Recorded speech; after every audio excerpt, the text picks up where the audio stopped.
The bank manager's voice was calm. Mine was not. There's nothing left in the account, ma'am. I laughed. A short, confused sound that didn't belong in that quiet office. That's my children's trust fund, I said. Check again. He turned the screen slowly toward me. Zero balance. A long column of withdrawals stretching back over a year. And stamped across every single transaction, like a brand burned into my skin, my brother's name. Kevin Elisa. My knees went weak. My hands found the edge of the desk and held on. Then I felt someone step forward from behind me. I turned. Kevin was standing there, hands stuffed in his jacket pockets, eyes fixed on the floor. It was an investment, he said quietly. I was going to explain everything. The room went completely silent. My name is Kendra Elisa. I am a single mother of 2 children, Lily, age 11, and Noah, age 8. For 8 years I had built a trust fund to protect their future. In that moment I understood that my own brother had gambled every cent of it into nothing. I stared at Kevin for a long time without speaking. He shifted his weight from foot to foot, the way he always did as a kid when he had broken something and was waiting to be caught. But this wasn't a broken window or a borrowed car. This was 8 years of my life. Double shifts at Mercy General, skipped holidays, and every extra dollar I could put together going straight into that account. It was temporary, he said, his voice low. I had a system. I was going to double the money and put it all back before you ever knew. I waited for more. Some explanation that would make this make sense. But then I lost, he whispered. 2 words. Just 2 small words. I had missed Lily's school play because I was covering a shift. I had told Noah we couldn't afford summer camp 2 years in a row. I had worn the same winter coat for 5 years because every dollar counted. All of it, every sacrifice I had made, sat quietly inside those 2 words. He lost. I didn't go home right away. I drove to my parents' house because I needed someone to stand beside me. I needed someone to look at me and say, "This is wrong. We are going to fix this together." My mother opened the door before I even knocked. She took one look at my face and stepped back into the hallway. I walked past her into the living room. My father was sitting in his armchair, the television muted. He didn't look surprised. Neither of them did. That was when my stomach dropped. "You knew," I said. My mother looked at the carpet. She pressed her lips together so tightly they turned white. "He said he was going to fix it," she whispered. "He promised us it was only temporary. He said he had a plan." I looked at my father. He stared at the blank television screen. They had known. For months, possibly longer, they had watched Kevin drain my children's fund, and they had chosen silence. Not one phone call. Not one warning. Nothing. I sat down on their sofa because my legs wouldn't hold me. "How long?" I asked. My mother wiped her eyes. On any other day, her tears would have reached me. Today they didn't come close. "About 6 months, she said quietly. 6 months. My brother had been emptying that account for 6 months and my parents had watched it happen and said nothing. "Why didn't you call me?" My father leaned forward then. His voice, when he finally spoke, was steady in a way that made my jaw tighten. "Because it is family money," he said. "Kevin made a mistake. We handle things like this inside the family, quietly like adults. You don't drag your own brother to court. You don't go running to strangers with your problems. Family money. I had earned every single dollar inside that account. I had opened it when Lily was 3 years old. I had built it from nothing while working night shifts. While these 2 people slept in their warm house, I was on my feet for 12 hours at a time. Family money. The next morning, I called the bank for a complete transaction history. They sent it within the hour. I printed every page and spread them across the kitchen table. Lily and Noah were at school. The house was completely still. I sat with a cup of coffee that went cold and read through every line 3 times. The first withdrawal had happened 14 months ago. Not 6. 14. My mother had lied about that too. Kevin had started small, a few hundred here, 1,000 there. Careful amounts that wouldn't draw attention. Then the numbers grew. 2,000. 5,000. 15,000. In the final months, he was pulling out everything he could access in a single transaction. I added the total 3 separate times because I couldn't accept it the first 2. $240,000. Gone. 8 years of saving erased inside 14 months. I sat in that quiet kitchen and I didn't cry. I just stared at the number until it stopped feeling real. Until it felt like something that had happened to a stranger in a story I was reading, not to me, not to my children. I remembered the day I had opened that account. Lily had been 3 years old, small and serious in her red winter coat. She had stood beside me at the bank counter, holding 2 fingers of my left hand the way she always did in unfamiliar places. The teller slid the opening papers across the counter, and I signed my name slowly, like I was signing something sacred. Noah wasn't born yet. He was still months away. But I had already decided, both of my children would have what I never had. They would never sit in a counselor's office and hear that college was too expensive. They would never have to choose between their dreams and their bank account. I'll never let you struggle the way I did, I had promised quietly, looking down at Lily. She had looked up at me with those wide, trusting eyes. Now I sat at my kitchen table with $240,000 worth of empty account pages, and I felt every word of that promise crumbling in my hands. I felt like I had failed her before she was old enough to know what failure even meant. I didn't stop at the bank records. Something told me there was more. Kevin had never been careful. He was clever with words but sloppy with details. He always had been. I went back through every document I had ever signed for that account. Authorization forms, withdrawal permissions, access records. I had kept paper copies of everything in a filing cabinet in my bedroom closet. Kevin knew I was organized. I supposed he had counted on me not checking closely. He was wrong. I found it on the 3rd day of searching. A withdrawal authorization form dated 9 months earlier. My signature sat at the bottom, except I had never signed it. I held the paper up to the light and stared for a long time. It was a careful copy. Whoever had practiced it had spent real effort getting the basic shape right. But the pressure was wrong. The slight rightward lean I always used at the end of my signature. It wasn't there. Kevin hadn't just gambled my children's money away. He had forged my name to take it. This wasn't a terrible mistake.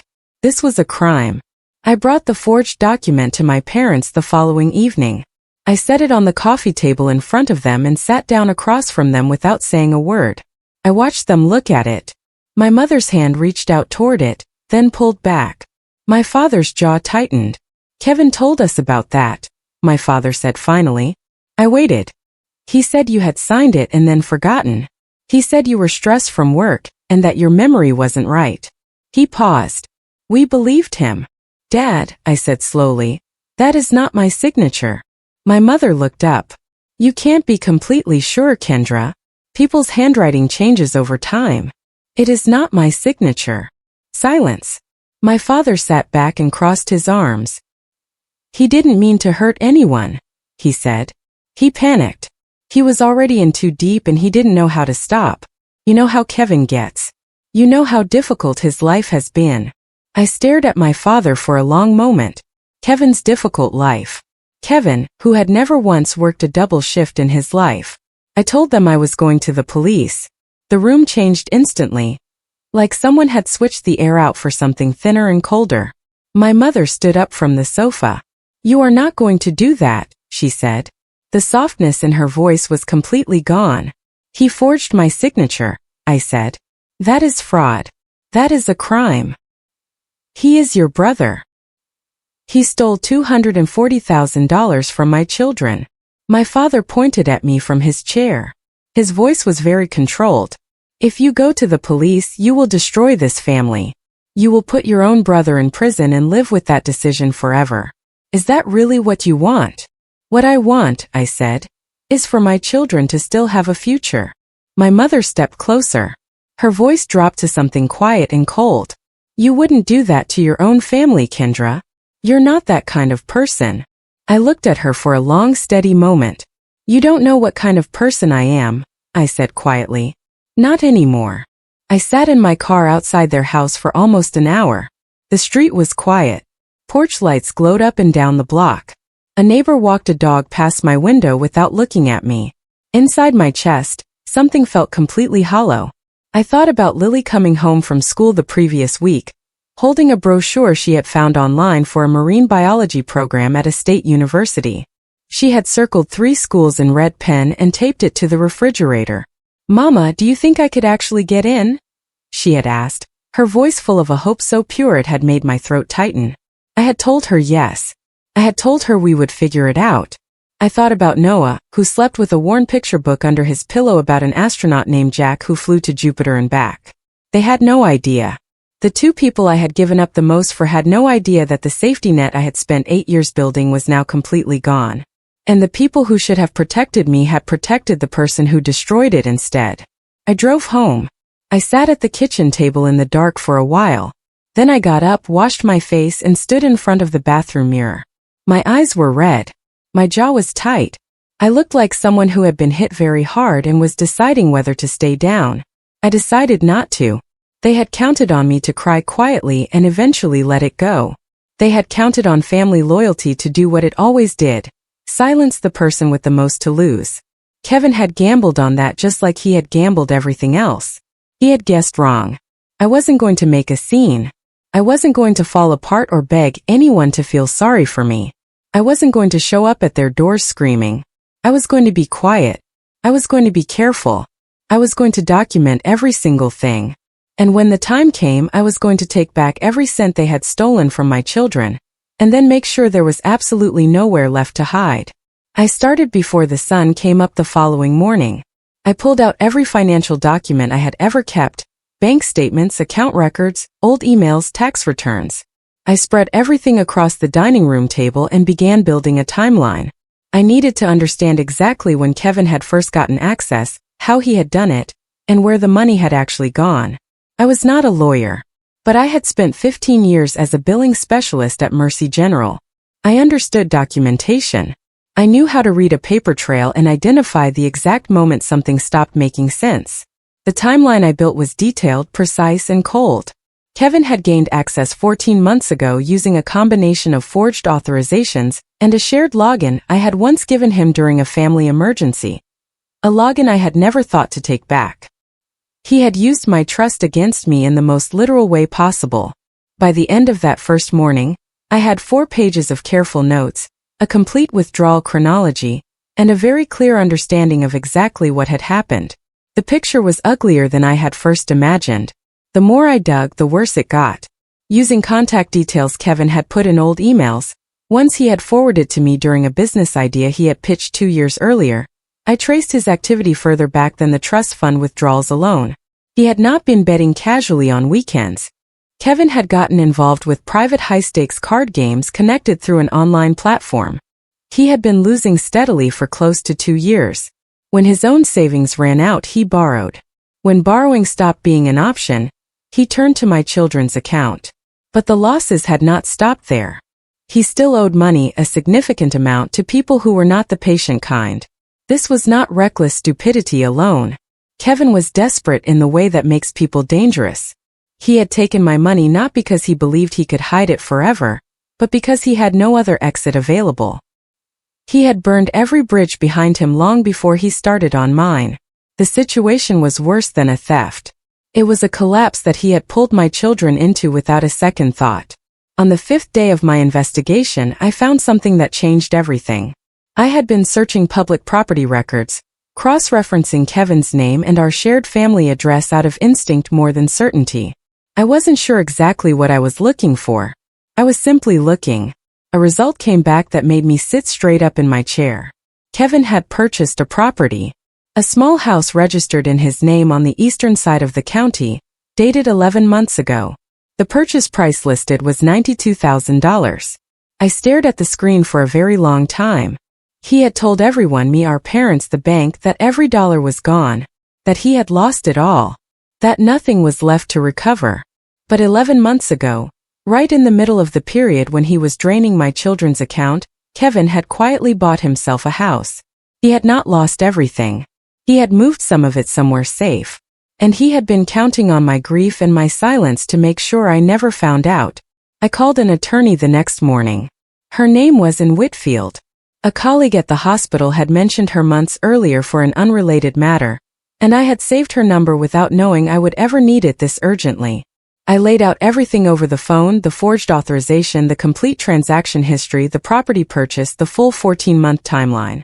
I spoke for almost 30 minutes without stopping. When I finished, there was a brief silence. Ms. Elisa, and said carefully, what you're describing covers at minimum 3 distinct legal violations: forgery, fraud, and financial abuse of a dependent fund. I closed my eyes. You have documented evidence, she continued. You have a clear paper trail going back over a year. And you have a property purchased using stolen funds during the exact period of fraud. Can I freeze the property before he sells it? I asked. If we move quickly, she said. Yes. I told her to move quickly. For the first time since that morning at the bank, I felt something other than grief settle in my chest. I felt power. Real, steady, undeniable power. Word spread through the family faster than I expected. I hadn't told anyone about or the legal case I was building. But Kevin must have sensed something shifting. Maybe the property records had been accessed, or maybe the weight of what he had done was finally pressing down hard enough to make him nervous and careless. Within a week of my first meeting with Anne, my phone started ringing. Aunts I hadn't spoken to in years. Cousins who had never once called to ask how Lily and Noah were doing. My parents twice in a single day. The tone was completely different now. Nobody was calling me dramatic or irrational. Nobody was defending Kevin with the same confidence they'd had just 2 weeks earlier. The calls were softer now, more careful, filled with phrases like, let's work this out as a family, and we just want everyone to move forward and heal. They wanted peace, not because they had grown a conscience overnight, but because they had finally understood that I was serious. And serious meant consequences that no amount of family loyalty could stop. Kevin showed up at my front door on a Tuesday evening. I almost didn't answer, but I wanted to see his face. I wanted to look at him one more time and know once and for all whether there was anything real left in him. He looked thinner. His eyes were red and his hands, when he held them up in a kind of quiet plea, were unsteady. Kendra, he said, please. I will fix it. I swear to you I will fix everything. Just give me some time. Don't do this to me. I studied him standing there under the porch light. I had grown up with this person. I had lent him money twice in our 20s without ever asking for it back. I had driven 3 hours in a snowstorm once to help him move out of an apartment he could no longer afford. I had answered every call every time without question. I'll fix it, he said again. But his eyes weren't asking for forgiveness. They were asking for more time to disappear before the walls closed in completely. I recognized the difference. Go home, Kevin, I said. And I closed the door. 2 weeks later, and arranged a formal meeting. She framed it carefully. A chance for everyone to review the evidence before the official filing. Kevin arrived with my parents. They sat across from Anne and me in her conference room, and for the first several minutes nobody spoke much. Then Anne opened her folder. She laid out the timeline first, 14 months of withdrawals, methodical and deliberate, building from small amounts into large ones. Then the forged authorization, enlarged so that the signature differences were impossible to overlook. Then the property record, the purchase date, the amount, Kevin's name printed clearly at the top of the deed. My parents stared at that property record for a long time. My mother turned to Kevin very slowly. He said nothing. He just looked at the table. That was the moment even my parents could no longer defend him. The story he had told them, that it was panic, that it was an accident, that he had simply lost control for a while, collapsed in front of all of us. This had been deliberate from the very beginning. Every step had been a choice. I filed the formal case the following Monday and submitted the complete package, the forgery analysis, the full transaction history, the property deed, and a legal request to freeze all of Kevin's known assets immediately, including the house he had purchased with my children's money. The freeze was granted within 48 hours. Kevin received official court notice 3 days after that. He called me that evening. I didn't answer. He called my mother next. I heard about that conversation secondhand. Apparently he had cried through most of it and told her that I was ruining his life and that I had never really loved him. I sat with that for a moment when my mother passed it along to me. I thought about Lily's marine biology brochure, still taped to the refrigerator in her careful red circles. I thought about Noah's picture book tucked under his pillow every single night. I thought about $240,000. 14 months. A forged signature. A secret house. Then I closed the phone, made dinner and helped my children with their homework. The family fallout was immediate and loud. Within days of the filing, the same relatives who had called asking for peace were calling again with a very different tone. I was told I was being cruel. I was told I was tearing everything apart over money. One aunt, my father's sister, a woman who had never once asked about my children in 11 years, left me a voicemail saying that taking family to court was shameful and that I would regret it. I saved that voicemail. Not because it hurt me, because it didn't, and I wanted to hold on to that feeling the way you grip a steady railing on a steep staircase because it reminds you how far you have already climbed. Not one person had offered to replace a single dollar. Not one of them had shown up for Lily's school play or Noah's soccer games or any of the 100 ordinary moments that make up a child's life. They had not been family when it mattered. Their silence during 14 months of theft had already told me everything I needed to know about every one of them. The legal freeze did exactly what it said it would. With the property locked, Kevin had no way to convert it to cash. The people he owed money to grew more aggressive. He couldn't pay, couldn't negotiate, and couldn't move anything without triggering the court order. He tried everything. He contacted a property management company to try to rent the house and collect income that way, and blocked it within 24 hours.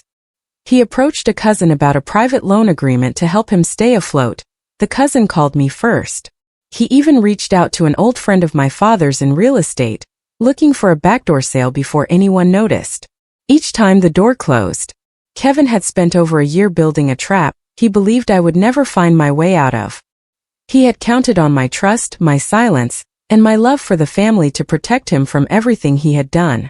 What he had never counted on was that I had finally stopped protecting the wrong people. The walls were closing in from every direction. There was nowhere left to go.